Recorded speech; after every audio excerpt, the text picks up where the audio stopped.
think one of my hopes and what I'm really excited about actually is seeing men and women partner together in church planting.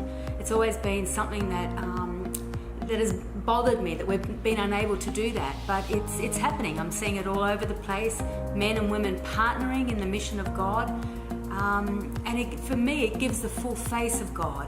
So when the world looks at us, they actually see not just half the face, but the full face reflected in male and female. And that is exciting for me because I think we are more powerful together, and we can do more together. I mean, that's an obvious thing to say, but I think it's the reflecting of the Imago Dei, the full face of God, that is really exciting for me. Well, I think, when we talk about being created in the image of God, that means a lot of things. But reflected in the two sexes, male and female, I think we see a fuller picture of God.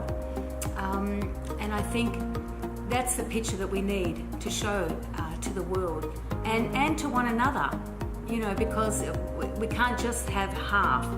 We must have the full face of God. So I think it's really important, and it's one of the moves that is happening at the moment. And it gives me a lot of hope because I think there's a lot of confusion in broader culture around these sorts of issues of gender and understanding gender and what is masculinity and what is femininity. And I've always believed that God's people are the ones that should be modeling this.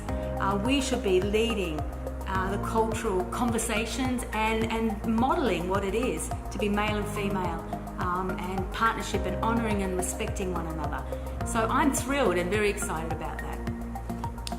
I think there's a lot of things we encounter when we see the struggle with men and women, actually right back to the beginning. I think in the fall there was a prime rupturing between a male and a female, and the results of that, the consequences of the fall, the curse that we've been under, has dominated us. And I think as God's people we must be able to recognise that and move beyond, because Jesus came to break the power of the curse.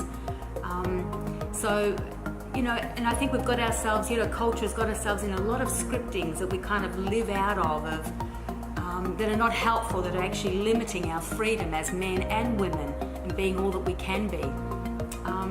But again, I have hope. I'm seeing a lot of it. It's a slow change, but it's happening, and that's really good.